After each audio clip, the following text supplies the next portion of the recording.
오늘 함께 나누실 말씀 사도행전 7장 1절부터 16절까지 우리 함께 일어서셔서 한 절씩 교독하도록 하겠습니다. 대제사장이 이르되 이것이 사실이냐? 스데반이 이르되 여러분 구경드려 들으소서.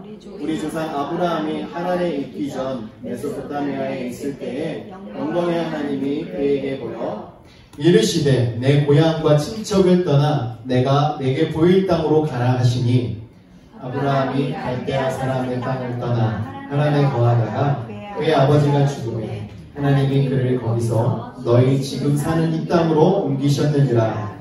그러나 여기서 발붙일 만한 땅도 유업으로 주지 아니하시고 다만 이 땅을 아직 자식도 없는 그와 그의 후손에게 소유로 주신다고 약속하셨으며 하나님이 또 이같이 말씀하시되 그 후손이 다른 땅에서 나그네가 되리니 그 땅 사람들이 종으로 삼아 400년 동안에 괴롭게 하리라 하시고 또 이르시되 종 삼는 나라를 내가 심판하리니 그 후에 그들이 나와서 이곳에서 나를 섬기리라 하시고 할례의 언약을 아브라함에게 주셨더니 그 이삭을 낳아 8해 만에 할례를 행하고 이삭이 야곱이 우리 12조상을 낳았느니라. 여러 조상이 요셉을 시기하여 애굽에 팔았더니 하나님이 그와 함께 계셔 그 모든 환난에서 건져내사 애굽 왕 바로 앞에서 은총과 지혜를 주시네. 바로가 그를 애굽과 자기 온 집의 통치자로 세웠느니라. 그때에 애굽과 가나안 온 땅에 흉년이 들어 큰 환란이 있을세 우리 조상들이 양식이 없는지라. 야곱이 애굽에 곡식이 있다는 말을 듣고 먼저 우리 조상들을 보내고 또 재차 보내매 요셉이 자기 형제들에게 알려지게 되고 또 요셉의 친족이 바로에게 드러나게 되니라. 요셉이 사람을 보내어 그의 아버지 야곱과 온 친족 75사람을 청하였더니 야곱이 애굽으로 내려가 자기와 우리 조상들이 거기서 죽고 세겜으로 옮겨져 아브라함이 세겜 하몰의 자손에게서 은으로 값주고 산 무덤에 장사되니라. 아멘. 자리에 앉아주시기 바랍니다. 네, 오늘 말씀은요, 스데반의 설교의 내용을 가지고 구원은 믿음으로 라는 제목으로 말씀을 전하려고 합니다. 지난 시간에 성령 충만한 한 사람에 대해서 말씀을 나눴는데 바로 스데반 집사에 대해서 말씀을 나눴습니다. 그러면서 성령 충만한 사람은 어떤 사람인가 말씀드렸죠. 성령 충만한 사람은 하나님의 능력이 있는 사람이고 또 하나님의 지혜가 있는 사람이다. 그리고 성령 충만한 자는 하나님의 형상이 그 성령 충만한 사람을 통해서 되어져 나온다라고 말씀을 드렸습니다. 그래서 우리가 성령 충만하게 되면 하나님의 능력을 가지고 살아가는 자가 되는 거예요. 그리고 성령 충만하면 하나님의 지혜로 우리가 이 땅을 살아가게 됩니다. 그리고 성령 충만하면 저희의 모습이 아니라 저희를 통해서 하나님의 형상이 드러나게 된다는 것이죠. 하나님이 저희를 창조하실 때 하나님의 형상으로 지으신 것처럼 저희들이 살아가는 인생 속에 저희가 성령 충만하면 하나님의 모습이 저희들을 통해서 보여지게 되는 거예요. 여러분들 오늘 목사님들이 우리 함께 옆에 분들 보시면서 인사합시다 할 때 이렇게 인사하는 거 보셨죠? 당신을 보니 하나님을 보는 것 같습니다. 그죠? 왜 그런 인사를 하겠습니까? 그것은 성령 충만함으로 바로 여기 계신 여러분들을 통해서 하나님의 모습이 드러나기 때문에 하나님의 형상이 드러나기 때문에 그런 인사를 나누는 거예요. 이렇게 성령 충만함을 입은 스데반 집사는요, 교회에서 집사로 세용을 받고 평신도임에도 불구하고 복음을 전하는 데 아주 힘쓰는 자가 되었습니다. 그러면서 지난 시간에 이제 회당에서 헬라파 유대인들과 논쟁을 붙게 되었어요. 오늘 나누실 본문이 있는 이 7장 전체 내용은 그때 스데반 집사가 논쟁 이후에 모함을 당해서 공회 앞에 끌려가서 이제 거기서 변론을 하게 되는데 스데반이 그 유대인들이 공격하고 있는 거짓으로 고발했던 내용에 대한 대답을 설교로 하고 있는 것입니다. 그리고 나서 54절부터 60절까지는 그 설교를 마친 이후에 스데반 집사가 순교하는 장면이 기록되어져 있어요. 이 스데반 집사님의 이 순교는요, 이 기독교 역사에 있어서 가장 중요한 한 부분이라고도 볼 수 있습니다. 왜냐하면 이 스데반 집사의 순교로 말미암아 이 기독교가 세계 방방곳곳으로 뻗어나가게 되는 분기점, 전환점이 되었습니다. 그 전까지는 그냥 유대 안에서만, 이스라엘 안에서만 예수를 믿는 기독교인들이 존재했다면, 이제는 그 예수 믿는 사람들이 핍박과 박해를 피해서 세계 방방곳곳으로 흩어지게 되므로 이제 예수를 세계 방방곳곳에 전할 수 있는 기회가 된 거예요. 사도행전 1장부터 7장까지는요, 이 초대교회가 세워지고 성장하는 과정의 모습이 기록되어져 있습니다. 그리고 나서 오늘 이 스데반 집사님의 순교를 통해서 이제 8장부터 12장까지는 이제 유대를 시작으로 사마리아와 땅끝까지 복음이 증거되는 선교의 과정이 기록되어져 있습니다. 그렇기 때문에 이 스데반 선교사님의 집사님의 순교는 너무나도 중요합니다. 그래서 우리가 잘 생각해보고 또 스데반 집사님이 순교당하시기 전에 어떤 설교를 통해서 유대인들에게 복음을 전했는가 우리가 집중해서 보아야 합니다. 이 헬레파 유대인들과 논쟁을 통해서 이 헬레파 유대인들은 스데반을 자신들이 감당할 수 없다는 것을 느끼게 되었습니다. 그래서 진실로 변론을 해서는 안 되니까 이제 거짓으로 모함을 통해서 사람들 앞에 세우게 되는 거예요. 그럼에도 불구하고 스데반 집사님은요, 얼굴이 천사와 같았다라고 이야기해요. 여러분 생각해 보십시오. 조금이라도 자신을 모함하고 내가 하지 않았는데 했다라고 이야기하는 그런 상황들을 맞닥뜨리면 대부분의 사람들은요, 저 그렇게 안 했는데요 라는 말을 하고 또 화를 부리면서 왜 나에게 이런 모함을 합니까? 라고 이야기하는 것이 육신의 본성이에요. 하지만 성령 충만했던 스데반 집사는 그러지 않고 오히려 얼굴이 천사와 같이 빛나고 웃는 얼굴로 그들을 대하고 자신을 변론하는 이런 모습을 저희들은 말씀을 통해서 보게 됩니다. 그러면서 오늘 본문 말씀 속에서 스데반이 이제 공회 앞에서 변론을 하게 되었을 때 아주 자신을 잘 변론을 합니다. 그러니까 자신을 변론했다기보다는 예수 그리스도를 잘 전하게 되었어요. 구약 성서에 나타나 있는 사건들을 통해서 예수 그리스도를 증거하고 또 자신을 모함하고 있는 헬라파 유대인들이 잘못된 생각과 신앙을 가지고 있음을 지적하는 이 내용이 오늘 말씀 속에 나와 있습니다. 이 스데반 자꾸 집사님을 선교사님이라고 부르는데 스데반 집사님의 설교의 핵심은요, 바로 거룩한 것, 성전이죠. 거룩한 것과 율법을 거슬려서 말했다는 이 유대인들의 고소에 대해서 반론을 하고 있는 것인데요. 그는 역사적인 배경과 또 하나님의 그 선언하신 말씀들을 근거로 유대인들이 성전 자체를 절대시하는 것에 대한 오류를 지적하고 있습니다. 그리고 구약의 아브라함과 요셉과 또 모세와 솔로몬을 증거로 인용을 합니다. 그러면서 유대인들이 예수님을 죽인 것에 대한 잘못을 지적하고 있는 거예요. 왜냐하면 과거의 유대인들, 그 조상들은요, 하나님께서 보내신 의로운 자들을 다 핍박했고 다 죽였습니다. 배척했습니다. 그래서 그들이 하나님의 말씀을 무시하고 있었다라는 것을 이야기하고 있는 거예요. 그러면서 너희들도 지금 동일하게 행하고 있다. 하나님께서 보내주신 예수 그리스도를 너희가 핍박하고 십자가에 못 박아 죽게 두지 않았느냐라고 이야기를 하고 있는 거예요. 이 스데반의 설교의 내용을 보면 아주 구체적이고 아주 시대적 상황들을 잘 배치하면서 변론을 하고 있는데요. 아마 지금 변증학적으로 만약에 따져보아도 이 스데반 집사님의 설교는 아주 권위가 있는 설교라고 볼 수 있습니다. 그러한 이 스데반 집사님의 설교 중에 오늘 본문 말씀은 이제 앞부분에 해당하는 이제 족장시대의 역사를 가지고 이야기하는 내용을 함께 보면서 나누려고 합니다. 이 말씀을 통해서 하나님의 구속의 역사가 언약과 믿음에 의해서 흐르고 있다라는 것을 스데반 집사님은 밝히고 있고요. 그리고 율법주의에 젖어 있어서 하나님에 대한 참 믿음을 상실한 유대인들에게 지금 너희들이 가지고 있는 그 믿음이 잘못되었다는 것을 지적하는 내용이 오늘 본문 말씀 속에 나와 있습니다. 그래서 오늘 이 본문 말씀을 통해서 우리가 함께 은혜를 나누려고 하는데요. 제목처럼 구원은 믿음으로 라는 제목으로 말씀을 나누겠습니다. 첫 번째는요, 하나님을 알게 된 것은 오직 하나님의 은혜다라는 것을 스데반은 이야기하고 있습니다. 1절 말씀에 보시면 대제사장이 이르되 이것이 사실이냐라고 물어보고 있습니다. 무엇을 질문하는 것이겠습니까? 그것은 앞서서 유대인들이 고소하고 있는 그 내용이 맞느냐라고 물어보는 거예요. 그래서 2절부터 53절까지 이 1절에 나와 있는 대제사장의 질문에 답을 하고 있습니다.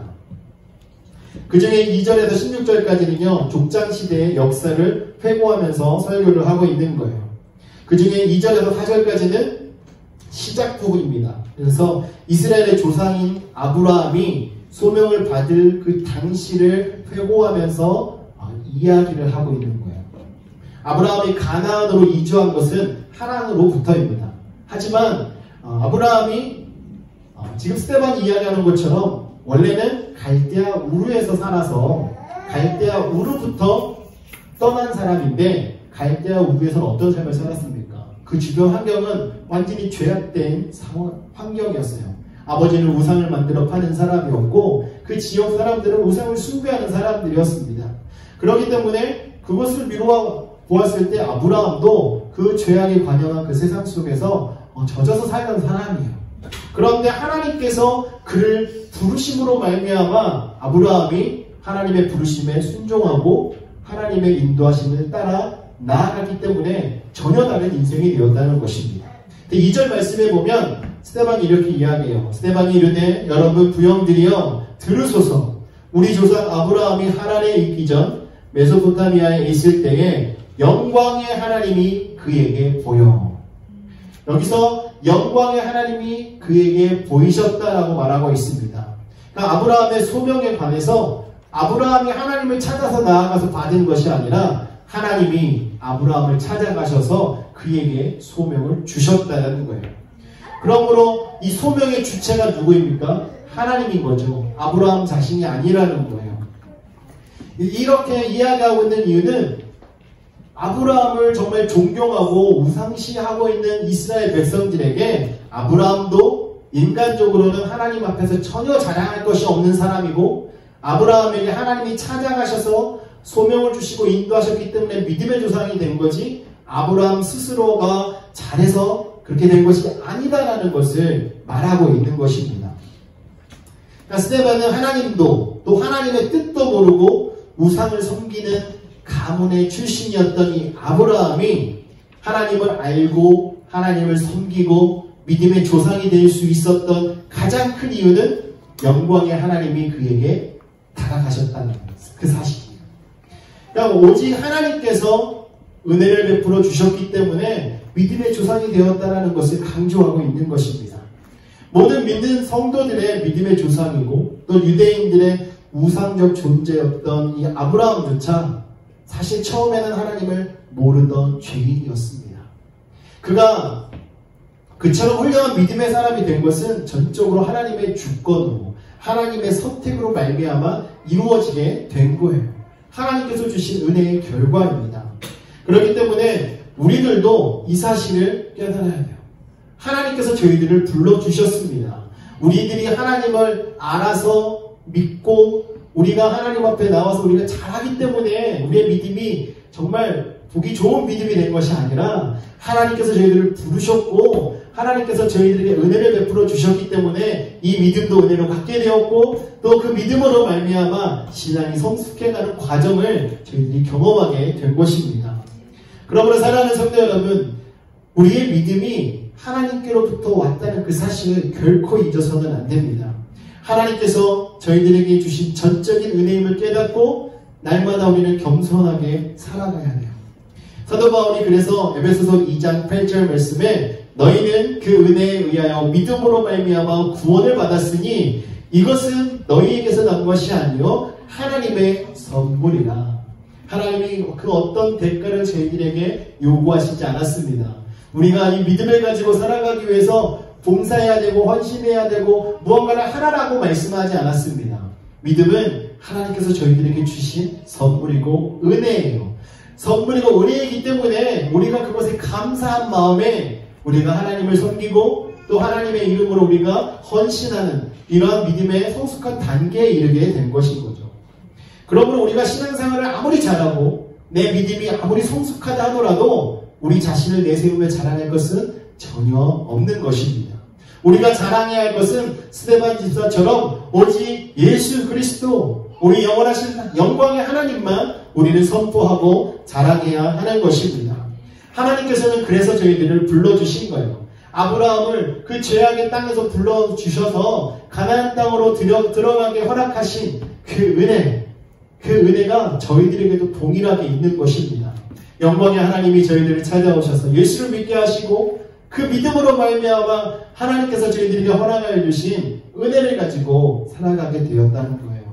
그러므로 우리가 이 사실을 잊지 마시고 하나님의 은혜로 말미암아 지금 우리의 모습이 이렇게 되었다는 것, 우리가 믿음을 가지고 살아가고 있고 하나님을 예배하고 있다는 이 사실을 잊지 않으시기를 주님의 이름으로 축원합니다. 지금 율법주의에 빠져서 정말 아브라함의 자손임을 내세우면서 자신들이 사랑하는 게 올바르다라고 말하고 있는 이 유대인들을 향해서 아주 꼬집어서 이야기하고 있는 거예요. 너희들이 율법을 잘 지키기 때문에 구원받은 것이 아니라 너희들은 하나님이 부르셨기 때문에, 하나님의 은혜를 입었기 때문에, 하나님의 은혜를 입은 자로서 살아갈 때 그때 너희가 하나님의 사람이다라는 것을 증거하고 있는 것입니다. 두 번째로는요, 신앙은 하나님의 약속을 믿고 떠나는 것을 이야기하고 있습니다. 3절과 4절 내용을 보면 이르시되 내 고향과 친척을 떠나 내가 내게 보일 땅으로 가라 하시니 아브라함이 갈대아 사람의 땅을 떠나 하란에 거하다가 그의 아버지가 죽음에 하나님이 그를 거기서 너희 지금 사는 이 땅으로 옮기셨느니라 라고 말씀합니다. 여기에 보면 가라 하셨고 아브라함은 떠났고 그리고 또 옮기셨다 이런 내용이 나와 있어요. 계속 떠나는 거잖아요. 하나님께서 약속하신 그 땅을 주기 위해서 계속 떠나라고 하셨습니다. 여러분, 이것은 신앙의 세계 안에 있는 어떻게 보면 진리라고도 볼 수 있어요. 우리가 신앙생활을 잘 하기 위해서는요, 떠나야 합니다. 우리가 살고 있는 이 세상의 세속적인 모든 것들, 세상의 영향력 안에 있는 것으로부터 우리는 떠나야 합니다. 그렇다고 해서 우리가 지금 살고 있는 이 삶을 다 마감하고 하나님께 가라는 소리가 아니에요. 또 세상에 있는 모든 것을 다 멀리하면서 그냥 혼자 고립돼서 살아가라는 말씀이 아닙니다. 우리가 신앙 안에서 하나님의 약속의 말씀을 붙잡고 이 세상을 떠나야 된다는 거예요.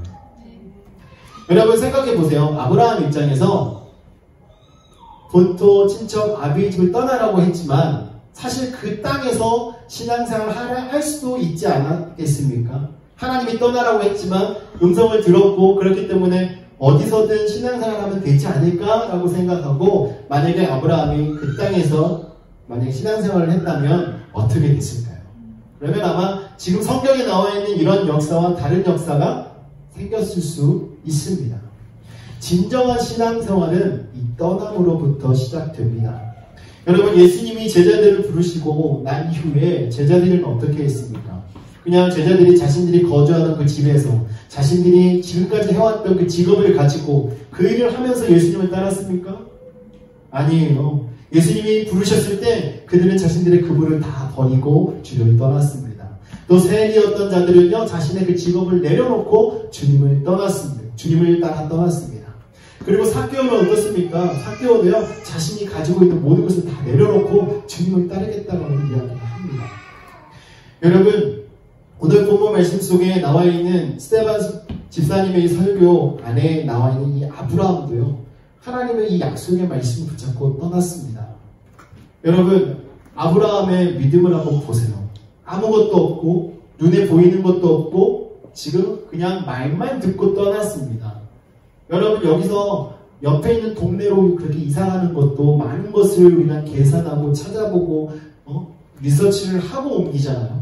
근데 아브라함은 정말 먼 거리였음에도 불구하고 아무런 계산 없이 하나님이 말씀하신 대로 떠나게 됩니다.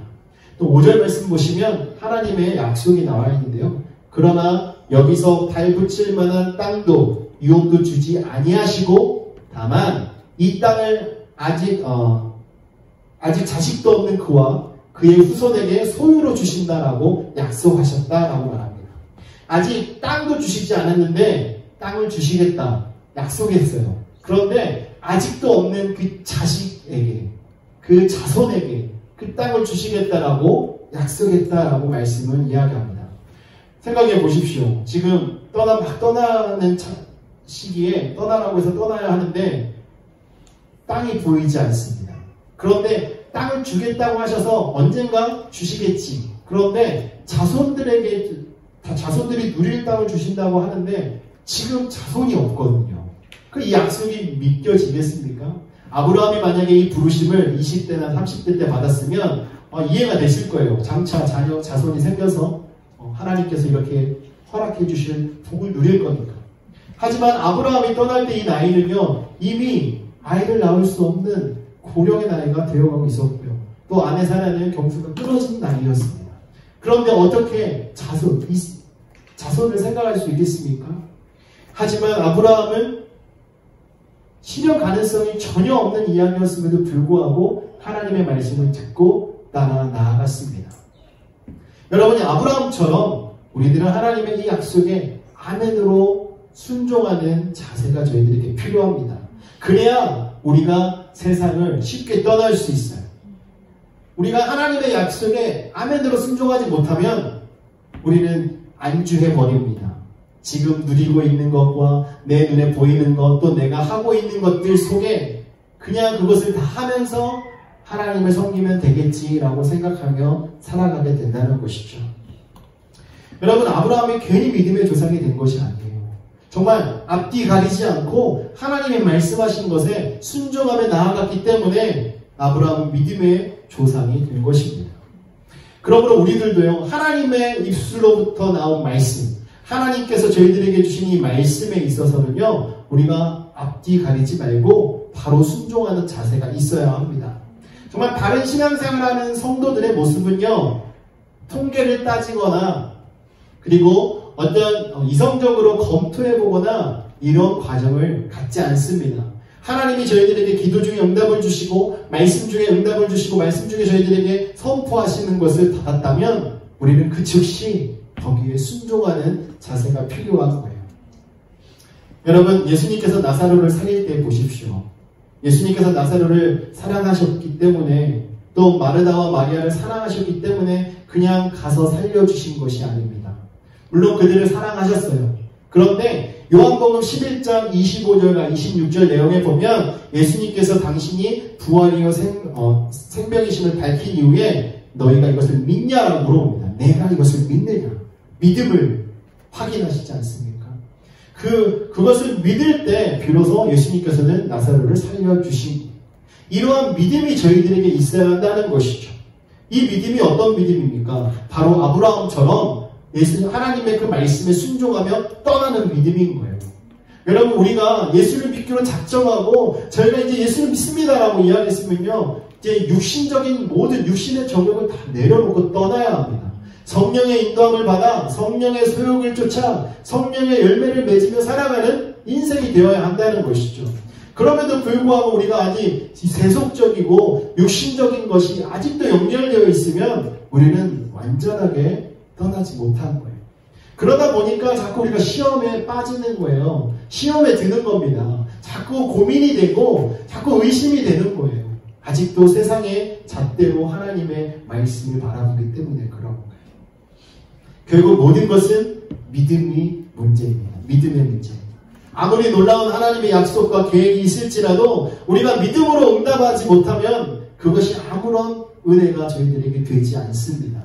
우리가 믿음으로 나아갈 때 정말 지금은 실현 가능성이 없는 일이다 할지라도 하나님께서 확신 주시고 하나님께서 말씀 주셨을 때 아멘으로 순종하고 화답하는 순간 그것이 우리의 삶 속에 역사로 일어나는 줄 믿습니다. 그러므로 믿음 없는 자가 아니라 믿음 있는 자가 되어서 정말 흔들리지 않는 그 믿음을 가지고 하나님의 말씀에 순종하여서 정말 하나님의 부르심을 따라 우리가 떠나는 역사가 일어나기를 주님의 이름으로 축원합니다. 하나님께서 명령하시는 곳으로 우리가 함께 떠나기를 원합니다. 하나님께서 저희들에게 약속하신 그 본향을 향하여 우리가 함께 떠나가기를 소망합니다. 정말 우리가 이런 믿음을 가지고 나아갈 때 이 세상 속에서 어떤 시련과 어떤 시험이 저희들에게 닥쳐온다 할지라도 우리가 승리하면서 하나님의 사람으로 살아가게 되는 거예요. 온전한 믿음을 가지고 신앙생활하고 싶지 않으십니까? 이미 하나님께서 저희들에게 그 믿음을 주셨어요. 우리는 순종하여서 떠나기만 하면 됩니다. 마지막으로 스데반 집사님은요, 구원은 하나님을 믿음으로 받는다라고 가르쳐주고 있습니다. 결국은 하나님을 믿음으로, 예수 그리스도를 믿음으로 우리를 구원받는다는 거예요. 그 외에 다른 길은 없다라고 말씀하고 있는 겁니다. 8절 말씀 보시면 할례의 언약을 아브라함에게 주셨으니 그가 이삭을 낳아 여드레 만에 할례를 행하고 이삭이 야곱이 우리 12조상을 낳으니라 라고 기록하고 있습니다. 여기에서 스데반은요, 하나님께서 할례의 언약을 아브라함에게 주셨다라고 합니다. 이것이 창세기 17장 9절에서 14절까지에서 나와 있는데요, 하나님께서 선민 언약을 맺으시고 할례를 그 징표로, 표징으로 주신 것을 의미합니다. 그런데 문제는 유대인들은요, 이러한 이 할례 의식이 마치 구원의 조건인 것처럼 여겼다는 거예요. 그리고 그들은 할례만 받으면 무조건 구원을 받는다라고 생각을 하고 있었습니다.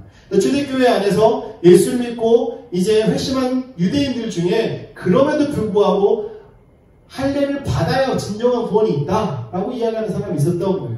그래서 할례파와 무할례파가 있어서 다퉜잖아요. 그렇기 때문에 그 잘못된 생각을 지금 스데반 집사는 지적하고 있는 거예요.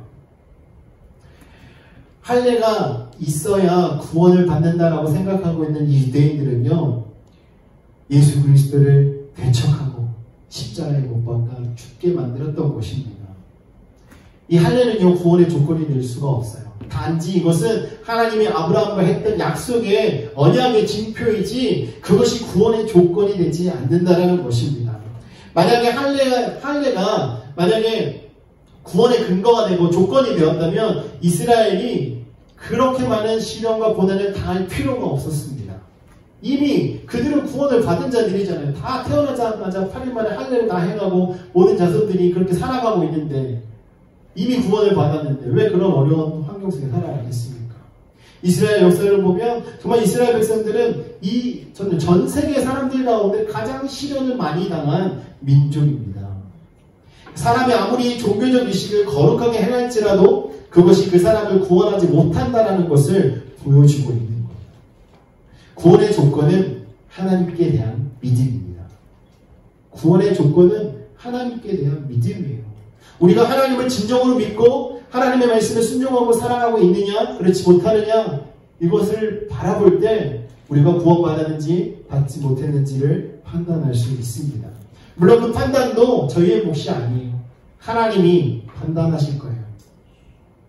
아브라함이 하나님께 의롭다 인정받은 것은 믿음 때문인 것이지 할례 때문이 아닙니다.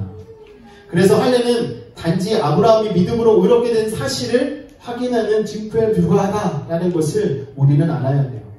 근데 유대인들이 지금 이 할례 문제를 가지고 스데반을 공회에 지금 고소하였거든요. 그래서 스데반은 그 문제를 지금 이야기하고 있는 거예요. 그것은 구원과 상관이 없는 것이다. 그것은 하나님이 아브라함과 맺은 약속의 징표일 뿐이다. 그러므로 우리는 구원받기를 원한다면 예수 그리스도를 믿어야 한다. 그 사실을 지금 이야기를 하고 있는 겁니다. 갈라디아서 5장 6절 말씀에서 사도 바울도 말합니다. 그리스도 예수 안에는 할례나 무할례나 효력이 없으되 사랑으로서 역사하는 믿음뿐이다. 믿음으로 말미암아 구원받는다는 거예요. 갈라디아 교회 성도들이 이제 율법 아래 있지 않고 예수 그리스도로 말미암아 자유자가 되었음을 선언하면서 이제는 오직 믿음으로 그리스도께서 우리에게 주신 그 자유를 누릴 수 있다라고 말씀하는 것입니다.